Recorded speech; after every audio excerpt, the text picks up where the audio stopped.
4 endroits dans la parole de Dieu.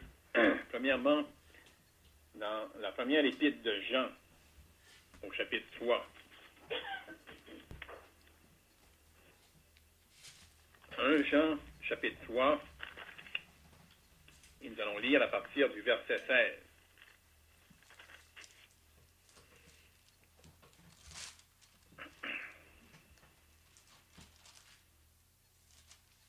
Nous avons connu l'amour en ce qu'il a donné sa vie pour nous. Nous aussi, nous devons donner notre vie pour les frères. Si quelqu'un possède les biens du monde et que, voyant son frère dans le besoin, il lui ferme ses entrailles,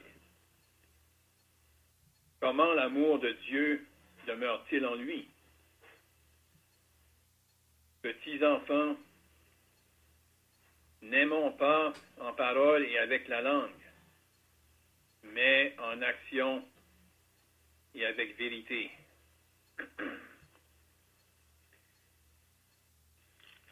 Maintenant, on pourrait aller dans la deuxième épître aux Corinthiens, au chapitre 5.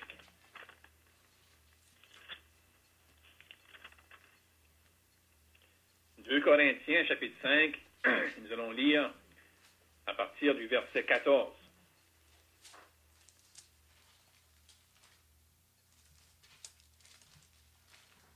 Car l'amour de Christ nous presse, parce que nous estimons que si un seul est mort pour tous, tous donc sont morts, et qu'il est mort pour tous, afin que ceux qui vivent ne vivent plus pour eux-mêmes, mais pour celui qui est mort et ressuscité pour eux. On pourrait maintenant aller dans l'évangile de Luc, au chapitre 10.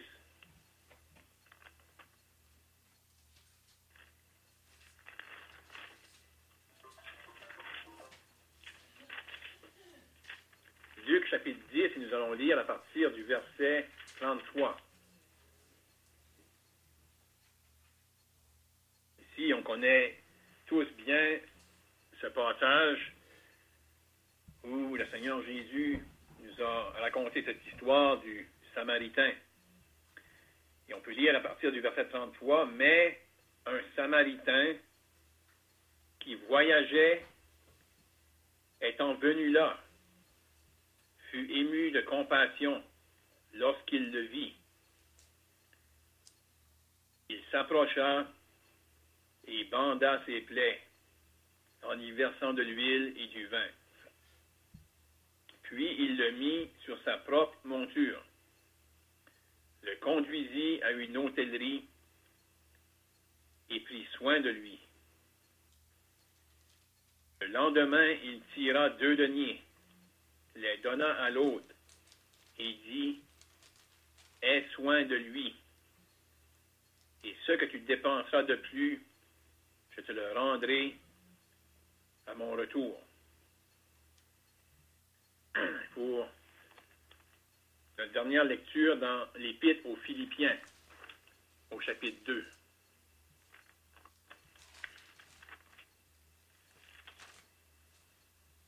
Philippiens, chapitre 2, nous pourrons débuter la lecture au verset 3.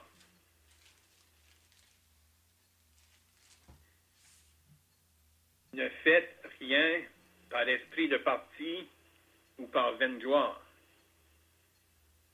mais que l'humilité vous fasse regarder les autres comme étant au-dessus de vous-même. Que chacun de vous, au lieu de considérer ses propres intérêts, considère aussi ceux des autres. Ayez en vous les sentiments qui étaient en Jésus-Christ. Dieu va bénir la lecture de ces saintes Écritures. vraiment, j'ai été arrêté sur un verset des Écritures, le premier verset qu'on a lu dans la première épître de Jean. Et sans qu'on puisse pleinement saisir tout ce que ça implique. Vous savez, on nous dit que Jean, l'apôtre Jean, dans son vocabulaire, lorsqu'il a écrit, en particulier l'Évangile de Jean et les Épîtres, maintenant j'oublie l'âge qu'on attribue le vocabulaire de Jean, mais c'est là le vocabulaire d'un jeune enfant. L'apôtre Jean n'utilise pas nécessairement des mots qui sont difficiles à comprendre si on s'arrête sur la simplicité du mot. Puis en même temps, et l'apôtre Jean, dans son évangile, il nous parle du Fils de Dieu. Fils éternel de Dieu. Donc, d'un côté, c'est des mots simples, et à la fois, ça nous exprime des grandes vérités. Puis des vérités qui sont, on pourrait dire, insondables. On peut en comprendre un peu, puis vraiment, notre vie de pèlerinage sur la terre. Notre vie où, en ce moment, on marche devant Dieu et on découvre les richesses de la parole de Dieu. Mais c'est ça qu'on va continuer tout au long de notre pèlerinage sur la terre à découvrir. Puis on ne va pas en sonder les profondeurs. Mais vraiment, ce qui m'a arrêté, puis que j'aimerais qu'on considère ensemble ce matin, c'est cette expression-là, c'est pas seulement une expression, mais une chose qui nous est demandée. 1 Jean 3, verset 16, ça nous dit, nous aussi, nous devons donner notre vie pour les frères. Et le mot utilisé dans ce verset-là, devons, c'est un mot qui est vraiment fort. C'est une obligation. C'est quelque chose qu'il faut absolument qu'on fasse. Avant d'aller dans le creux du sujet, l'apôtre Jean, avant de mentionner ça, il a parlé du Seigneur Jésus. Comme on a entendu ce matin dans l'adoration, puis à plusieurs reprises, on a fait référence à comment le Seigneur Jésus a donné sa vie. Puis on l'a regardé sous différents angles.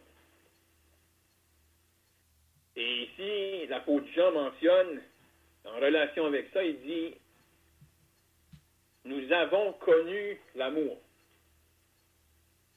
Et vraiment, cette expression-là, ça a l'idée de « nous l'avons connu et nous la connaissons ». C'est quelque chose de continu. Nous avons connu l'amour en ce qu'il a donné sa vie pour nous.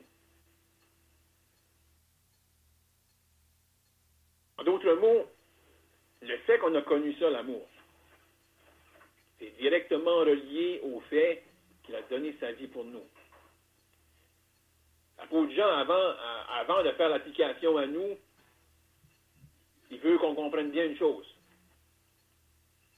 Si, aujourd'hui, on connaît et qu'on a connu l'amour, c'est à cause d'une action. Une action du Fils de Dieu. Jean 3,16 nous révèle comment Dieu a donné son Fils. Et comme c'était soulevé ce matin dans l'adoration, le Seigneur Jésus qui disait qu'il avait le pouvoir de donner sa vie et le pouvoir de la reprendre. On a connu l'amour en ce qu'il a donné sa sa vie pour nous. Et là, l'apôtre Jean enchaîne avec, basé sur cette vérité-là, il dit, nous aussi, nous devons donner notre vie pour les frères. Vraiment, je trouve ça intéressant. J'ai regardé la signification ici du mot frère. En grec, c'est le mot adelphos. Ça commence par la lettre A. Alpha. Et cette lettre-là, la première lettre, dans le grec, ça nous parle d'une unité ou d'une collectivité. Et le mot delphos, c'est le mot pour le sein, comme le sein maternel. Donc, le mot veut dire que ça parle de personnes qui ont quelque chose en commun, qui viennent de la même origine, du même sein maternel. Mais vraiment, ici, l'apôtre Jean s'adresse à des enfants de Dieu. Des personnes qui tirent leur même origine. C'était soulevé même dans l'adoration ce matin. Les frères et les sœurs, peu importe où ils se trouvent ce matin. Les vrais sauvés, les enfants de Dieu, ils tirent leur même origine, l'origine d'une même source. Là, on est appelé à donner nous aussi notre vie pour ces personnes-là. Ça implique les frères, ça implique les sœurs. Puis vraiment ici, Jean ne donne pas d'autres qualificatifs.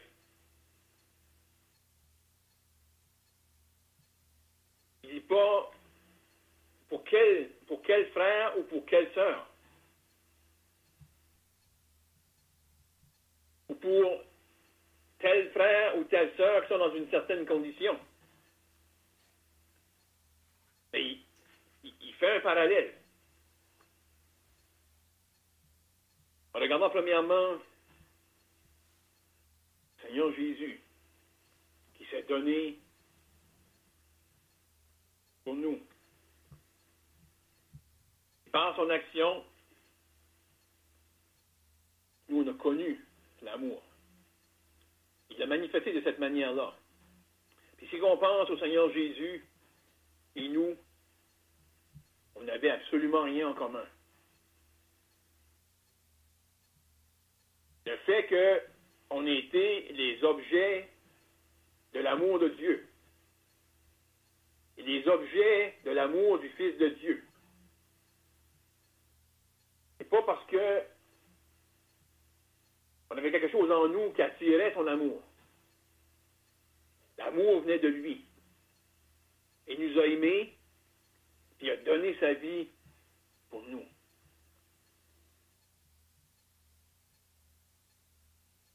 Donc, si on veut penser à ce commandement-là que le Seigneur nous donne, cette obligation de donner notre vie pour les frères. Donner notre vie pour les enfants de Dieu. Comment est-ce qu'on va pouvoir faire ça?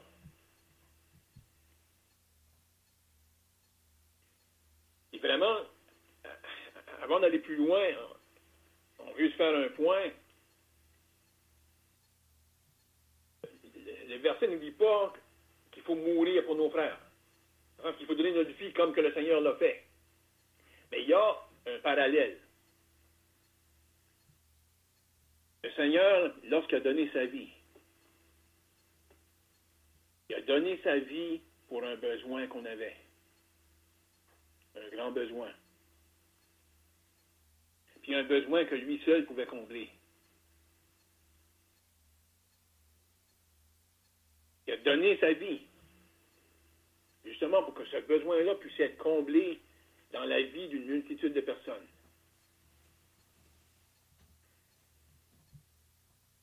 Donc, c'est l'idée qu'il y a un besoin, ce besoin-là peut être comblé. Donc, comment est-ce qu'on va pouvoir atteindre cet objectif-là de donner notre vie pour les frères, comme on l'a mentionné, pour les enfants de Dieu? Première des choses qu'il faut qu'on considère, si on veut pouvoir faire ça. Premièrement, considérer qu'est-ce que le Seigneur Jésus a fait pour nous. Si qu'on s'arrête ce matin, frères et sœurs, juste pour un petit moment, qu'on pense, que serions-nous? Et où serions-nous? Le Seigneur Jésus n'aurait pas donné sa vie pour nous. Comme qu'on l'a considéré dans le passage. Que le Seigneur n'aurait pas manifesté son amour envers nous. C'est de cette manière-là qu'il l'a manifesté, qu'il nous aimait. Il a donné sa vie. Que serions-nous? Et où serions-nous?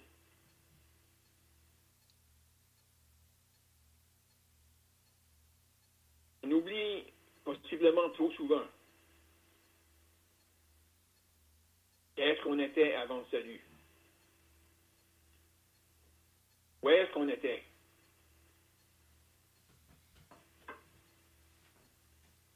On vivait des vies peut-être différentes.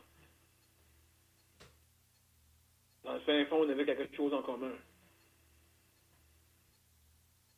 On était dans nos péchés. On était sans espérance. On était sans assurance.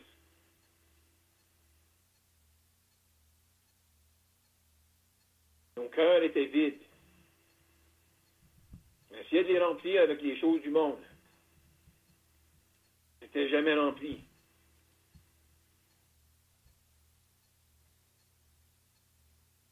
Dès qu'on connaissait la solitude, sans réaliser pleinement qu'est-ce que c'était, mais il y avait un vide. Il manquait quelque chose. La vie n'avait aucun sens. Là, par la grâce de Dieu, on a connu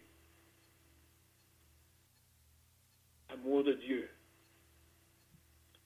l'amour du Fils de Dieu.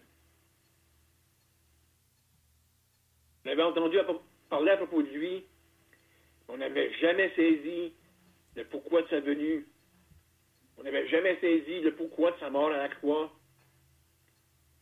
Là, par la grâce de Dieu,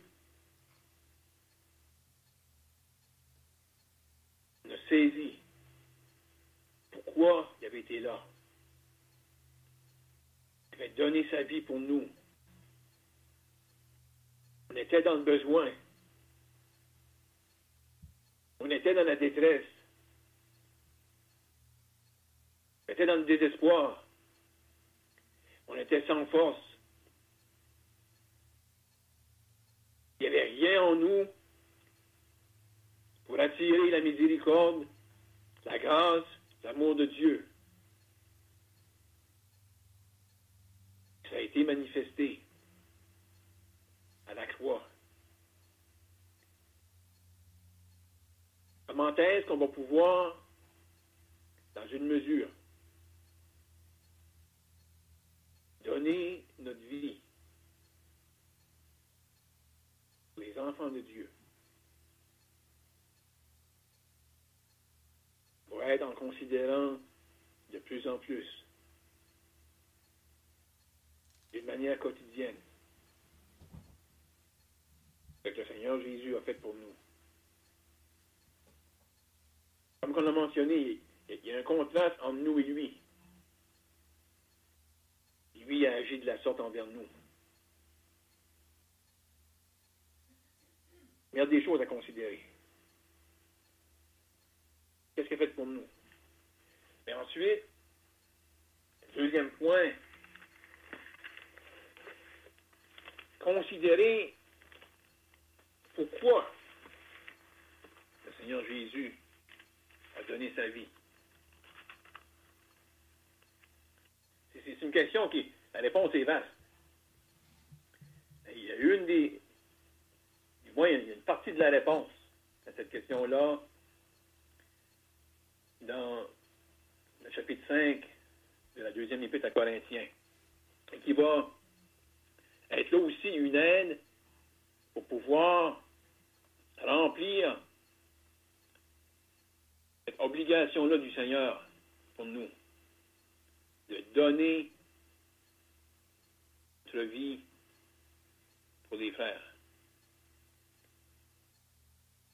On a lu, puis c'est intéressant de remarquer que ça nous parle là aussi de l'amour de Christ. Dans 1 Jean, chapitre 3, verset 16, nous avons connu l'amour en ce qu'il a donné sa vie pour nous. Ça nous parle du Fils de Dieu qui nous a aimés.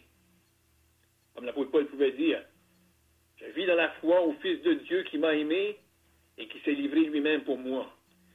Et là, dans 2 Corinthiens 5, au verset 14, ça nous dit, car l'amour de Christ nous presse, parce que nous estimons que si un seul est mort pour tous, tous donc sont morts. Et qu'il est mort pour tous, afin que ceux qui vivent, ça parle de nous, ça.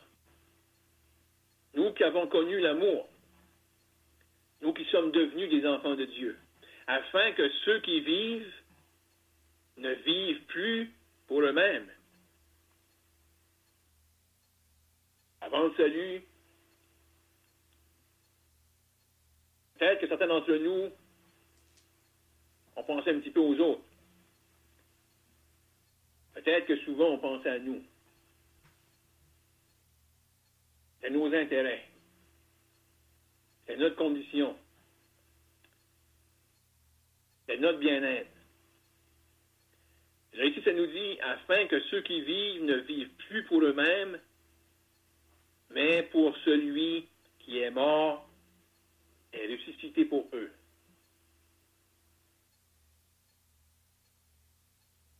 Comment on va pouvoir donner notre vie pour les frères, pour les enfants de Dieu? Si on réalise de plus en plus que lorsque le Seigneur Jésus s'est donné, c'était afin que ceux qui vivent ne vivent plus pour eux-mêmes, mais pour celui qui est mort et ressuscité pour eux.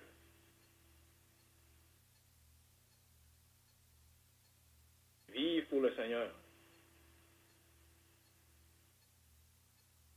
C'est ses intérêts qui sont importants. Ses désirs. Ses buts pour moi à chaque jour.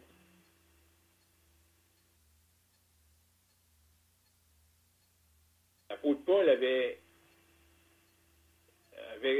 saisi ces vérités-là, puis les vivait. Mais ça, c'était pas juste des vérités pour certains croyants. C'est des vérités qui sont pour nous tous. Ça, si qu'on saisit de plus en plus, aujourd'hui, ce qui devrait être ma priorité, est-ce que le Seigneur veut? Vraiment en relation avec le sujet qu'on considère ce matin, en particulier, parce que parole de Dieu, c'est vaste.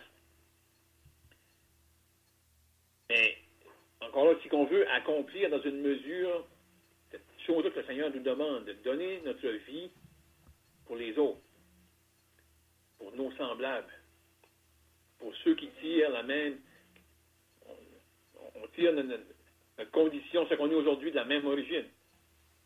On est des enfants de Dieu.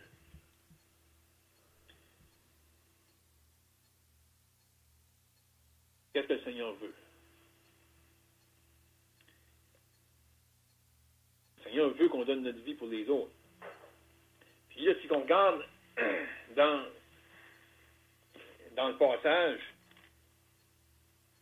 il mentionne juste après, si quelqu'un possédant les biens du monde voit son frère dans le besoin et lui ferme ses entrailles, comment l'amour du Père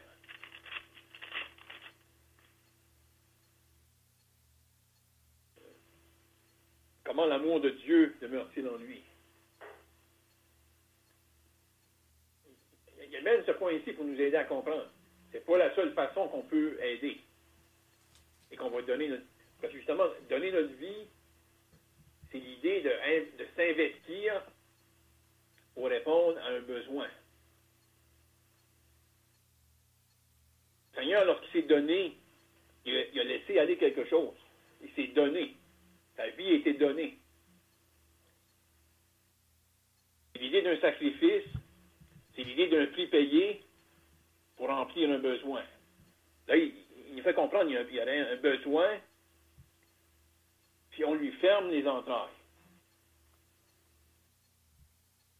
Ça, c'est totalement opposé à qu'on voit à plusieurs reprises dans les évangiles en ce qui concerne le Seigneur. Lorsqu'on trouve l'expression émue de compassion, ça touchait son intérieur. Et qu'est-ce que ça produisait de lui? Ça produisait des actions envers les autres.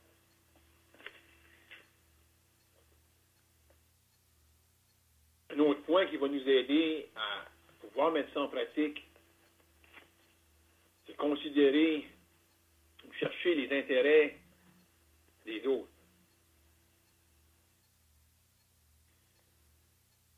Comment est-ce qu'on va percevoir les autres? Ça, on a lu dans Philippiens, parce que là, on a l'exemple, comment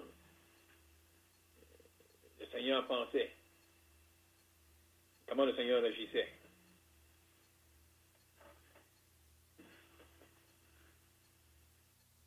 Notre perception des autres.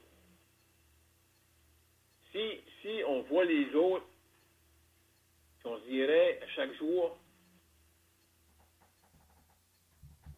le Seigneur veut que je fasse quelque chose pour eux. Et en particulier, dans le passage qu'on a lu ce matin, envers les enfants de Dieu. Que vous savez, dans notre temps de pèlerinage sur la terre, on peut regarder vers l'éternité, tout est bien pour nous autres. On va vivre des situations de tous les jours où il y a des besoins. On a des besoins. C'est ce que le Seigneur veut pour ceux qui l'ont racheté. Qu'on puisse remplir ces besoins-là.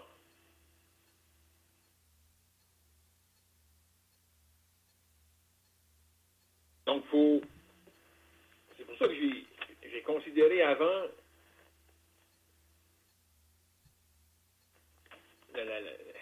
l'attitude, ce qui était vu dans la personne du Seigneur Jésus. Considérer qu'est-ce que lui a fait envers nous. Parce que là, le point que je voudrais toucher, un autre point, c'est si on veut accomplir ça, il faut voir les besoins. Il faut demander à Dieu qu'il nous montre les besoins. Mais ça, je l'amenais à ce moment ici dans la liste. Parce que c'est possible, si on regarde, là je fais une application, mais si on regarde l'histoire du Seigneur Jésus concernant le Samaritain,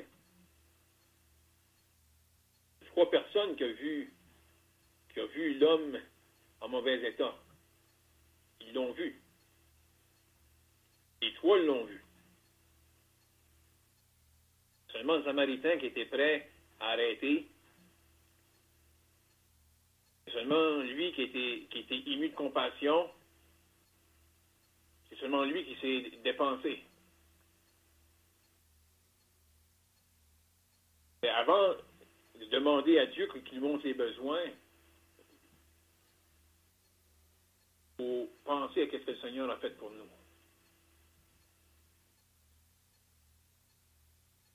Ça va nous aider que lorsque le besoin va se présenter, on va pouvoir agir. Ça va être fait dans nos pensées qu'est-ce que le Seigneur a fait pour nous, jusqu'à où lui est allé.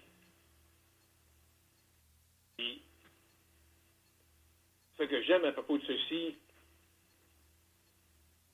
c'est qu'ici, on parle de remplir des besoins. Quand on fait ça, qu'on va donner notre... Ça peut que ça va donner de devoir donner de notre argent, de nos biens. Ça se peut, ça va être de donner de notre temps. Ça se peut, ça va être de donner notre oreille pour écouter quelqu'un qui a besoin de parler. Ça se peut, ça va être d'ouvrir la bouche pour donner une petite parole d'encouragement. Toutes ces choses-là, ça va faire en sorte qu'il va y avoir des actions qui auront été faites, et ces actions-là vont remplir un besoin. Quand on fait ça, on imite d'une petite manière qu'est-ce que le Seigneur Jésus a fait envers nous. Parce qu'il a vu notre besoin.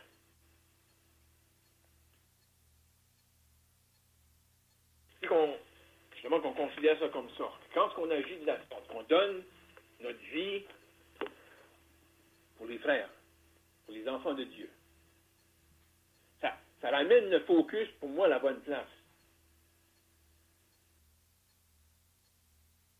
Premièrement, on donne, on ne vit plus pour nous-mêmes, mais on vit pour celui qui est mort et ressuscité pour nous.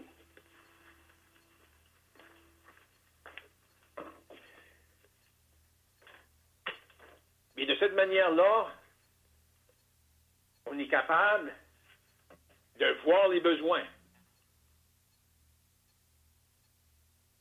de donner notre vie, donner notre temps, de donner notre argent, donner ce qui est possible pour nous de faire pour les enfants de Dieu, c'est le faire pour le Seigneur. On a été premièrement donné à lui. Puis on a l'exemple. Je n'ai pas lu le verset. Mais lorsque les pauvres, on pourrait dire, ceux qui avaient peu de moyens en Macédoine, lorsqu'il y a eu une collecte qui a été amassée, l'apôtre Paul mentionne que ces gens-là, non seulement ils ont contribué, pourtant ils étaient pauvres. Ça nous dit, ils se sont d'abord donnés eux-mêmes au Seigneur, puis à nous. Si on saisit que le Seigneur Jésus s'est donné, il est mort, puis il est ressuscité, afin qu'on vive, plus pour nous-mêmes, mais pour lui. On va être capable, par la grâce de Dieu, si on demande au Seigneur de nous montrer les besoins, non seulement de les voir, mais de pouvoir agir, de pouvoir faire une action pour combler un besoin. Puis de cette manière-là, on va imiter notre Seigneur, celui qui nous a aimés et qui s'est donné pour nous. On va terminer maintenant par la prière. Père Céleste, au nom du Seigneur Jésus-Christ, on veut prendre maintenant un moment pour te prier et, Père, te remercier pour ton Fils unique, te remercier pour ce qu'il a fait pour nous, comment il s'est donné sa vie. Et c'est de cette manière que nous avons connu l'amour. Père, on aimerait pouvoir imiter celui qui nous a aimés. Et même si dans une faible mesure, on pourrait agir comme il nous a demandé, et qu'on pourrait avoir ces mêmes sentiments qui étaient en lui, qu'on pourrait les manifester pour ceux qui sont précieux à tes yeux, les enfants de Dieu. On te prie ces choses, Père, au nom du Seigneur Jésus-Christ. Amen. Amen.